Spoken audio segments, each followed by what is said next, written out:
All right. Hello and welcome to today's AGA Live, a conversation with Ruth Cuthand and Cindy Baker. I'm glad you all could join us today. My name is Liz. I am the Programming and Engagement Coordinator at the Art Gallery of Alberta. Today, AGA Curator Lindsey Sharman is joined remotely by artists Cindy Baker and Ruth Cuthand for a discussion of their timely work Survivor, which is currently installed at the Art Gallery of Alberta. Lindsey and myself are speaking to you from Edmonton on Treaty 6 territory, while Ruth joins us from Saskatoon, which is also in Treaty 6, and Cindy is currently in Regina on Treaty 4 territory. Lindsey will introduce Ruth and Cindy more thoroughly, but first I would like to cover some housekeeping points. Our discussion today will be about 30 minutes long, followed by an opportunity for audience questions. You can submit your questions at any time in the chat box on the right-hand side of your screen. The speakers during their conversation, but I will be monitoring it and will facilitate the Q&A at the end of the program. If you've participated in a webinar or a video meeting before, you probably know the internet connections can cut out or slow down. So if you have trouble with your connection, you can hit the red reconnect button at the top of the screen to refresh. And now I am pleased to turn things over to Lindsey Sharman. Thanks so much, and welcome everybody. Welcome Cindy and Ruth. So Cindy Baker's practice draws from 2 decades of experience organizing in art, queer, and FAT communities. She has worked in nonprofits throughout Western Canada. She holds an MFA from the University of Lethbridge, where she received a SSHRC grant for research on performance and the body. She has exhibited and performed across Canada and around the world. Ruth Cuthand is an artist of Plains, Cree, and Scottish ancestry and is a member of the Little Pine First Nation on Treaty 6 land. She is a hugely influential feminist artist on the Canadian prairies and is lauded for her unflinching interpretation of racism and colonialism. Her work challenges mainstream perspectives on colonialism and the relationship between settlers and Indigenous people in a practice marked by political invective and humor. So Cindy and Ruth, along with Jake Checksim, Camille Turner, Luann Martineau, and Nikki Little and Bruno Canadian are included in the AGA's current exhibition, which is called Nests for the End of the World. This exhibition came out of conversations with all of the AGA's curators and our desire to approach the overwhelming feeling of the inevitability of the end of the world as we know it, or as we knew it, perhaps, circulating mostly around notions of environmental collapse and political polarization. So each of our curators selected an artist or artist duo and then approached them with the proposition of creating a nest for this reality. That nest could be a space of reprieve, refuge, rejuvenation, and offering difficult truths. And it could range from hopeful to completely hopeless. We asked artists to build somewhat of a physical coping mechanism of sorts for the world as we knew it. So I selected Ruth and Cindy, and it has been super exciting to work with both of you on your idea and to bring your nest to life. So maybe, Liz, could you pull up the slideshow for us and just maybe flick through some of those images of the installation just to give a sense of what we're looking at. So here we're seeing some installations of the show now. The central piece is a functioning hot tub. This is not only the obvious focal point in the space, but it's also the object to which all of the other elements seem to circle back to. And this was also the first element that you suggested for the installation and the bit that really remained constant throughout all of our planning. So first up, very simply, why a hot tub? Ruth, I can do that. I mean, the really simple answer to that question is that Ruth's hot tub is where we used to spend all of our time ruminating about art and the end of the world, and how to be optimistic about our lives, and about all the pessimistic things that were going on in our lives. When I lived in Saskatoon, it was a weekly event for us to spend time in the hot tub, as one of the ways that we took care of ourselves, as our mode of self-care. So when we were asked to conceptualize what self-care would mean to us if we were sort of warriors at the end of the world, our first impulse was, well, it's the end of the world right now. Let's talk about, let's think about what we actually do to take. Thinking of the hot tub as a place of comfort to run a hot tub, and so you're kind of, and it also, for me, it also represents some kind of a little bit on this, because also, like Cindy, you mentioned something of that too, of kind of this balance between optimism and pessimism. Can you talk about how maybe your installation and maybe your broader practice kind of navigates that fine line between the two? Yeah, I mean, I think we both believe, but I personally, like, I'll just speak for myself, believe that there's no such thing as selflessness, and that self-care comes at a price. Self-care is really, really essential. We all have to take care of ourselves. And I think for those of us who haven't had to think about that too much in our lives, we're all being faced with that right now, trying to remain productive while the world is falling apart around us. So the hot tub seemed like a really great example of that, that weird perfect excess and perfect self-care at the same time, this weird netherworld between the two spaces that are really about opposing forces that we're faced with in all the decisions we have to make about all the things that we do in our lives.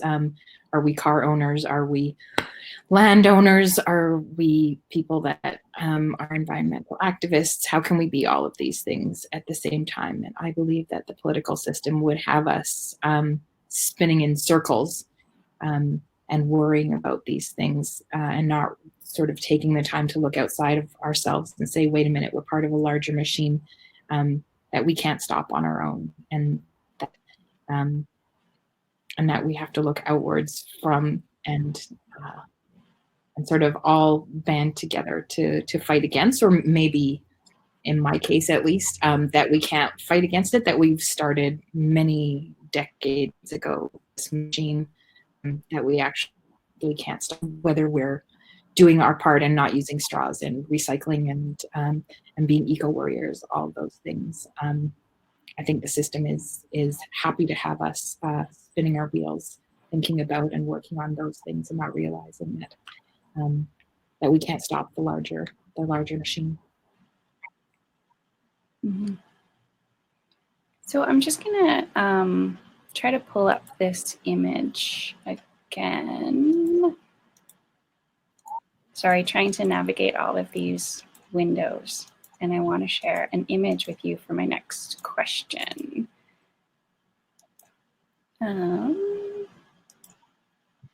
So here, this is an image of the installation, one view of it. And so there is this, this light work that kind of is higher up on the wall there and sort of watches over the rest of the installation.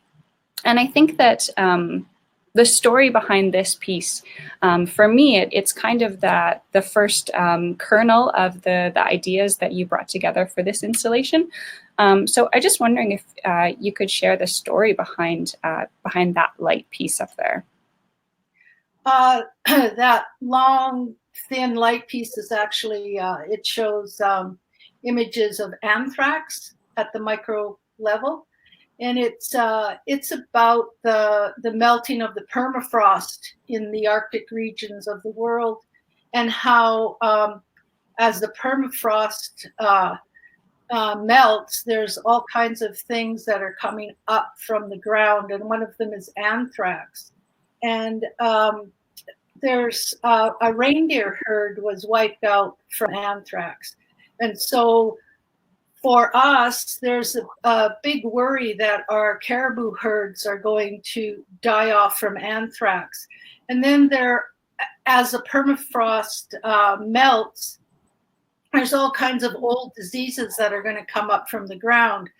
And I don't know if we're going to be able to, if we have like medicines to fight against these old diseases.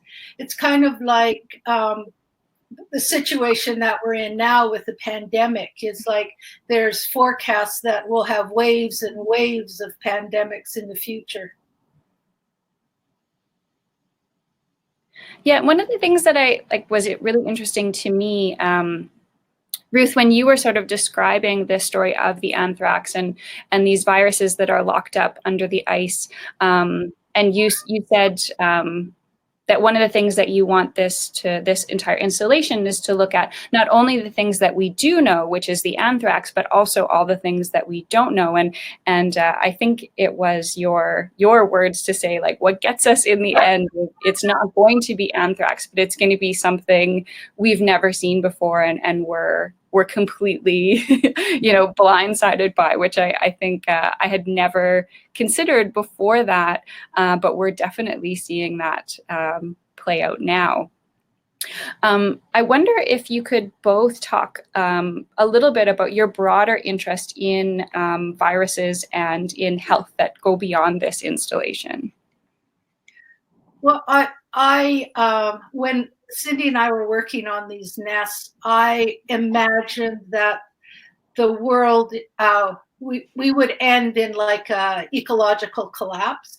And they forecast like 2050 as the target year where everything will go wrong. And so I kind of thought, well, you know what? I'm going to be dead by then, so I don't have to worry about it. But then we have COVID-19, and that really threw me for a loop, because I remember talking to my daughter and I was saying, we won't have a big pandemic like Spanish flu in 1918 because we have better hygiene. We have running water, we wash our hands, all this kind of stuff. So it would never happen again. And here it's happening. It's I was really excited. I have to tell you, I was really excited. I was like, please, WHO, say the word, say pandemic. And then they did. And I was like, yay, we have a pandemic. And then, oh dear, it's really boring.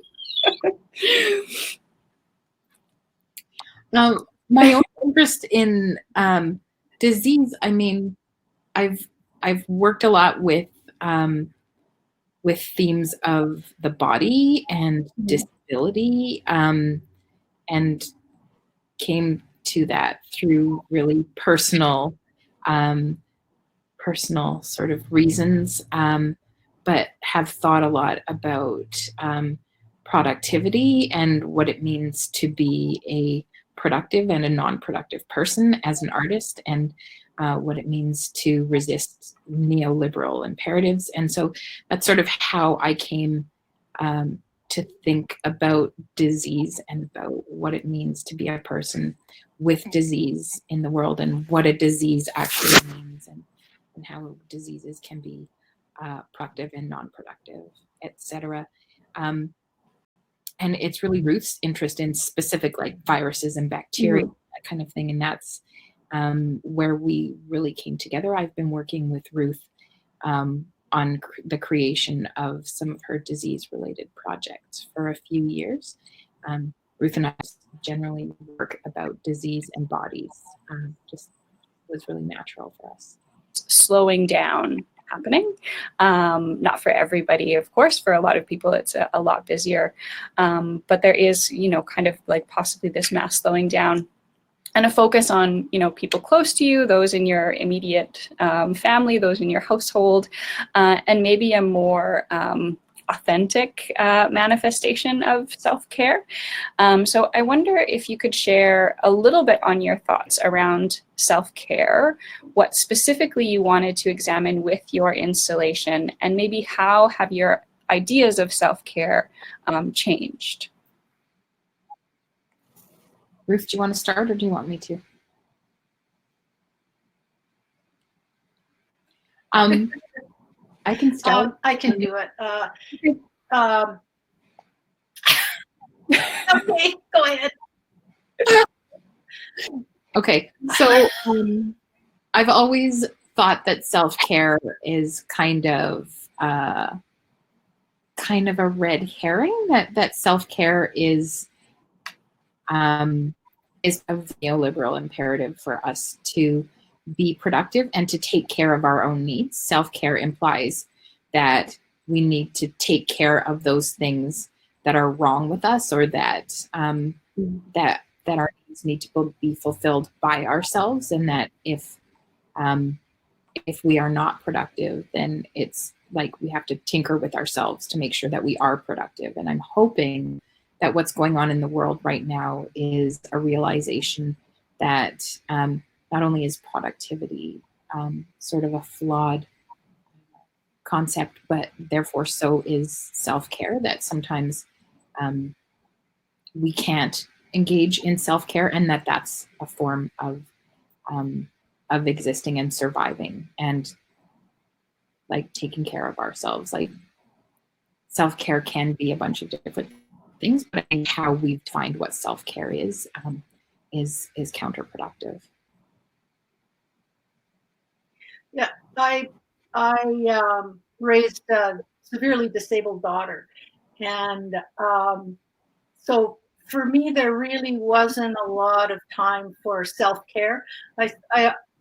Self-care, I think, is something that's sort of, I hate to say it, self-indulgent, and it's not self-care. You need community to care about you and to help you out when times get tough, when you're having a hard time. And I know for me, if my mom and dad hadn't helped out when I was parenting my daughter, it would have been extremely hard for me. And when I think of self-care, I think of, people going for massages and getting their toes done and their toenails. And it's kind of like you need more of a deeper self-care about, I don't know. That's all I got. Mm-hmm. I think that self-care is really like a contemporary idea that that we came upon because we lost our connection to community care and care of each other, and like community in general, neighborhoods and larger extended families and cultures that care for themselves and each other in intrinsic ways. Mm-hmm. Yeah, and I think now it's so much tied to capitalism and consumption that, self-care is oftentimes online shopping, and it always involves spending money. And so with that, I'm just going to pull up your text here. And so this is a text that you also wrote for the exhibition. So it's on display on the wall here. And so one of the things that I think was really interesting, that it does mention this shopping, and that, we sort of just continue shopping. So hot tub sales recently have skyrocketed.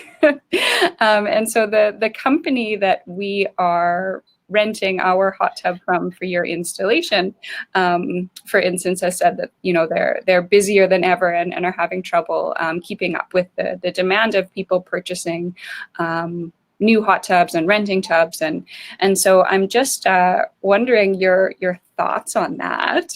And in particular, Ruth, you've been saying for some time that you wanted to buy a new hot tub. So I'm just wondering if you've made any mass purchases since this. I've been looking at a 2-person hot tub that's smaller, uses less water. There's a good thing. Mm-hmm. And it runs on salt, and it's got all these beautiful jets, and I've been admiring it for a while. I haven't actually decided if I'm going to purchase it or not. But it was funny when Cindy and I were working on this project, and we originally wanted it in the back of a truck, and we were like, okay, if they say we can't have a hot tub, then that's it, project's over. And then you guys said yes, and it was the strangest thing we ever thought would happen. I think we're influencers, or Cindy. We influence people to buy hot tubs. You're definitely influencers. No, I love how you guys were so surprised that we were going to go ahead with your hot tub idea. I think we were surprised that you would let it be in the gallery, because there seemed to be all sorts of reasons why you wouldn't put a hot tub in the gallery. Yeah. But we thought that you might go for putting it on the patio. Yeah, a lot of logistics, but yeah, it was. I think we were all very, very excited by the project, and excited by the possibility of just having a hot tub on hand. So just to go into the installation and the different aspects of the installation, you work together on this project, but you also have, of course, independent practices. And there are other works in the exhibition where you also enlisted the support of other artists. And so I'm wondering if you could just talk a little bit about those elements, and then kind of how you find this balance between working independently and working together, and also collaborating with other artists on projects. Go ahead, Cindy. So the main element in the in Survivor that we collaborated on another artist with is the audio, which you can't see in the documentation images, but there's an audio track, actually a multi-channel piece, and it sounds from the oil fields. So while you're trying to relax in the hot tub, you're being sort of barraged by these sort of grating noises, which, if you're there long enough, kind of just become a soothing white noise, which I think itself is a good metaphor for all sorts of things. And then the video that we created, we actually worked with Ruth Cuthand to create the video itself. Ruth and I made the list. We compiled the list out of many scientific reports, and then had Ruth Cuthand, who is Ruth's daughter, make the video itself. Do you want to talk about collaborative practice, Ruth? I've done some in the past that don't work very well, but with Cindy, she has these great organizational skills. She can make a list and tell you what's got to happen and when. And I don't have those. I'm just kind of laissez-faire about everything. Yeah, whatever. And Cindy's like, no, we need this. And so she's really great to work with. She's a great project manager, and she has such great ideas. I just follow along behind her.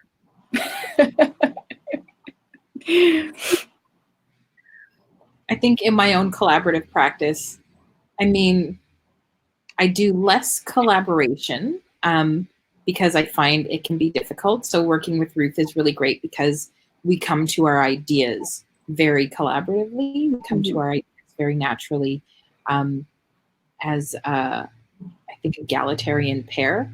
And then Ruth expects me to do the organizational work, which is fine with me because I do a lot of work where I hire industry, I hire people to make things. And so when it comes down to it, like Ruth and I didn't create the hot tub, we didn't actually make any of the light pieces in the show. We conceptualized them, I helped create the design for them, and then it was actually industry that produced them. Or the gallery that hired the hot tub. So in terms of collaborative production, there wasn't a lot of actual hands-on producing. Yeah. It was a real community production.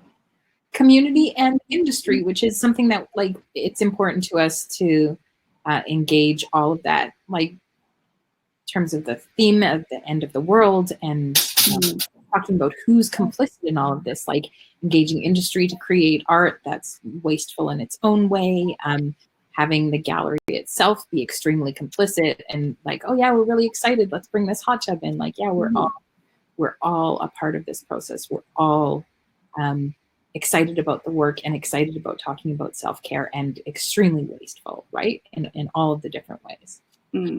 Absolutely. So our current pandemic might just be the end of the world as we know it. And so I'm wondering if you could both share just a little bit of what you hope that this might change in the way that we live. Ruth?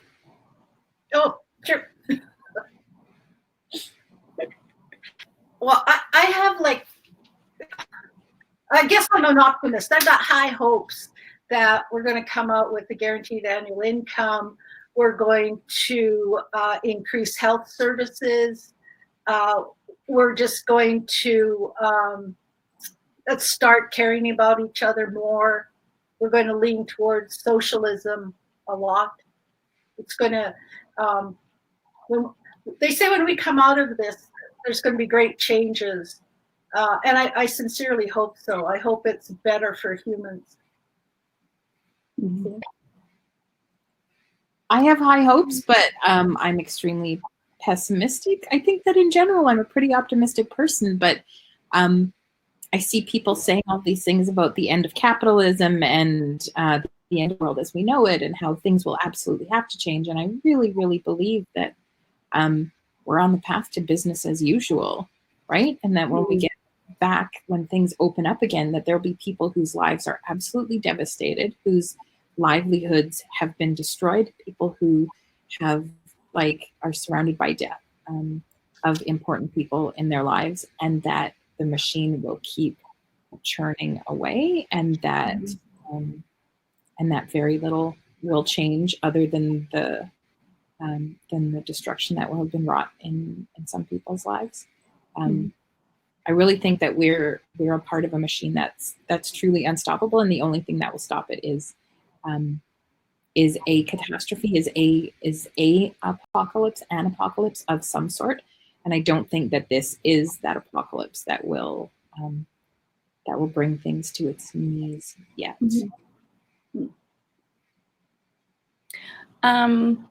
So just to kind of finish off, I'm hoping that you'll each kind of give a little bit of a sneak peek of what's to come, of things that you're working on. And so, Ruth, you've recently received the Governor General's Award. Congratulations. Well deserved. So there will also be an exhibition component of that award that's also going to be at the AGA. So we're very happy to be having you back again.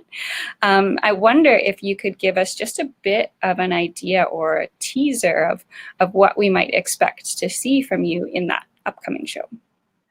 Well, I'm going to be showing my smallpox blankets again. Sorry, got a dog here. That were at DC3 project, that big pile of blankets. And I'm going to also be showing some virus work. And is that going to be new work, the viruses? Yes, they're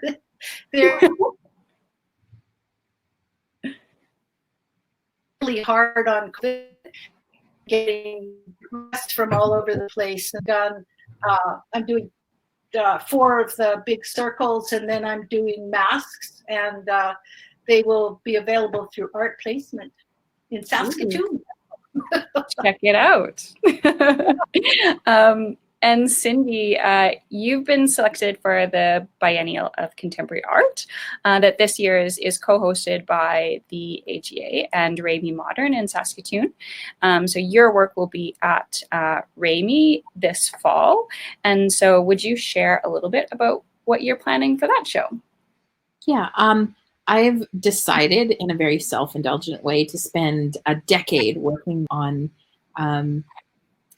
work that draws on my catalog of dreams. So I spent 10 years writing down all of my dreams and started making work using those as a way of trying to revisit trauma and the way trauma affects the body. So came to it through work that was about the body and about my experience. So the work that I'll be creating for the biennial is dream-based imagery, basically. I'm going to be making a fountain that's full of crystals and costume jewelry overflowing sort of decadently that came from an image I had in a dream, as well as creating these artifacts as a way of trying to make really, really concrete things that have happened in my dream, to try and affect a sort of change in my body that can happen when something comes to life that only existed in memory or in dreams in the past. Mm-hmm. And so more water installations in galleries. More water installations in galleries. I like working in themes and in sequence. Mm-hmm. Yeah. Well, that's exciting. I'm very excited to see both of the shows. Right. So maybe Ruth or Cindy, do you have anything else that you wanted to say before we head back over to Liz for any questions that she might have? I have nothing. Liz, take it over. Thank you. Okay. Well, first I have to apologize because I got bumped off the call twice. So I have lost a lot of people's questions in the comments. And I know a lot of other people had issues. So I apologize for that. But if you want to retype your question into the chat box, I think everything's working now. And in the meantime, I have one question that I managed to remember. So I think it was Stephanie had a question for Cindy, commenting on how you mentioned that there's no such thing really as selflessness, and she's wondering if you have a similar view of selfishness. For example, how not taking care of yourself means that you can't take care of others. I apologize, I don't know the exact text of the question, but that was the gist. Yeah, I have the text of it here, so I can refer to it. Because I don't believe that there's such a thing as selflessness. I kind of also don't believe that pure selfishness exists either. When people tell me, like, oh, thank you for doing this or this, it's wonderful that you're doing this, I'm always like, no, I'm doing this for selfish reasons. Like, in that way, selfishness I acknowledge as being useful, as being extremely useful, and that selfishness and selflessness are interconnected, and neither is without the other. So, for instance, I'm organizing an art contest right now, and I'm not being paid for it, and I receive nothing from it except all of this art that's being created, that's being put out into the world. And like, how could that not be extremely selfish? And yet everybody seems to think that I'm somehow doing it for altruistic reasons. Like, altruism isn't real. I'll do things because we want our worlds to be enriched, and because we want to get things from other people. And yeah, I definitely think they're interconnected. Okay, so now I'll turn to a question for Ruth from Cecilia. Ruth, what got you into virus art? Oh man, that story is, everybody must know that story by now. Oh, I was just beginning to bead, and I really enjoyed it, and I was kind of doing a little of this and a little of that, and then I decided that I really wanted to find some kind of a project that I could really get my hands into, and I was got a delivery of beads from a bead store in the U.S. and I was laying them out on the floor, and the sun was shining on them, and I thought about what beautiful colors they were, and how deep the color was, and how shiny they were. And then I thought of like when Indigenous women first saw beads, how they must have just been floored by them.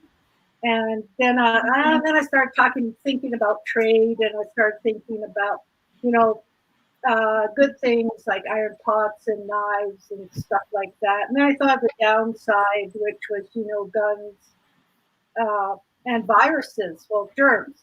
And so I did some research and found the germs that came from the old country to the new world, the old world to the new world. And then I looked them up on a microscopic level and found these beautiful abstracted images. And I thought, oh, wow, beads could just translate these images so gorgeously. And so that's how I got started. Thanks. Now I'm going to turn to a kind of a big question for both of you. From Shar, how do you respond to people who might say that activism has no place in art, or that activism decreases the power of the art? I mean, I think the people that say that have a fundamental misunderstanding of what art is, and they're probably the people that believe that art should be beautiful and uplifting. But I think that art has no power at all if it is not trying to enact change, and that those people who are looking at art, which is beautiful, and they're probably like obsessed with the Renaissance and classicism, they're missing the point of most of that art too, which was extremely interested in change and making a difference in the world and agitating people to act. Looks like you're getting some strong agreement in the chat. Ruth, do you have anything to add? Cindy, she's so she's so eloquent. She's got a quick mind. Mine is slowing way down. I've always admired Cindy's intelligence.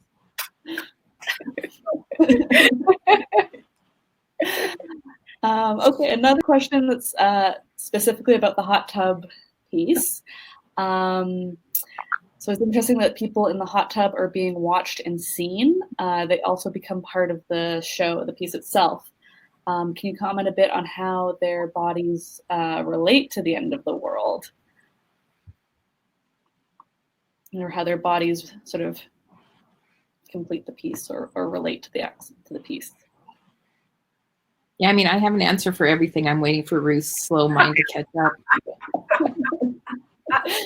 I actually, my screen froze at the first, but I take it you're talking about people actually being in the hot tub and how that affects the piece of the nest.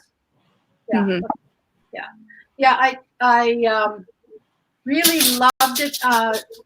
It was the opening day, and then the next day, how people got into the hot tub and became part of the piece, and how they could relax and look at all the things and read the scrolling words, and it was actually pretty amazing. And there was a little boy who was so excited. His mother had promised him that she would bring him back, and they would both sit in the hot tub, and he was it was so cute. He was so excited. And then later on, after I guess it was after 10, we had some little girls in their underwear, and their mom, she was in a bathing suit, I think, but these little girls were in their underwear in the hot tub, and they were having so much fun. And it's really interesting to see that kind of childish innocence about being in a hot tub at the end of the world. That I just love that. I think it's really impossible to truly grasp the work until you're in it and you're realizing how much you are enjoying it, to understand how much you're implicated in the process. Like people can get the work from outside of it, but once you're in it, there's a very powerful affect that I just like. I really encourage everyone to, if they have an opportunity to experience any sort of art in that way, to fully immerse yourself, because there's just a way of understanding it that cannot be had from the outside. My own practice, my thesis work was about the absence of the artist's body and performance as a way of centering other people's experiences. And centering other people's bodies within the work is really, really important. So to be able to do this and have people be the work and experience the work by being a part of it, yeah, it's really, I hope, I mean, I think other people who have done it can agree, I can agree. Yes. Yeah, I think it was quite, because of course I'm also super, you know, I know the work quite intimately by the time I was able to actually get in the tub, but I still think I had that very profound moment of sitting in the hot tub, relaxing and having, you know, this amazing moment of being like, this is my job. This is what I do for work. And that's ridiculous. But then also like having that kind of joy. And then reading this text piece that I also, you know, had read before, but yeah, this kind of very strange experience of feeling, you know, very joyful, but also simultaneously hopeless. And so I think it's really, really very interesting. And I think also to be regarded by others while in the hot tub, I think was also a very kind of strange experience. And I guess, you know, Cindy, doing performance art, you're quite used to people regarding you in that way, but it was very strange to have this also moment of being kind of comfortable and relaxed in a hot tub and having people walk by and sort of like regard you with the same like seriousness that they would look at any other piece of art was quite interesting.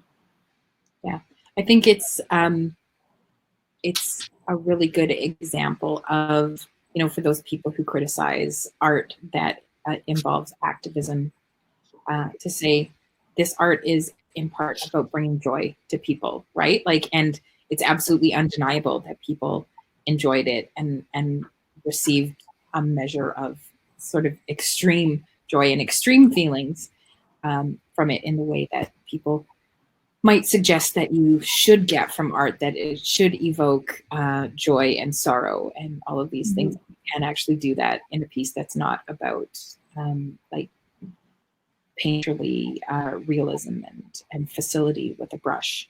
That in fact you can put a hot tub in a gallery and still make people feel feelings. I think that's probably a good place to wrap up, unless anyone has any final comments. I'd just like to thank both Cindy and Ruth, not only for this conversation, which has been super interesting, but working with the both of you has been really, really a delight. And I'm very, very proud to have had a hand in putting together the installation. I think it's really great. And so are you. Thanks, Lindsey. All right. Well, I would also like to thank Ruth and Cindy and Lindsey for joining us with our second live stream ever.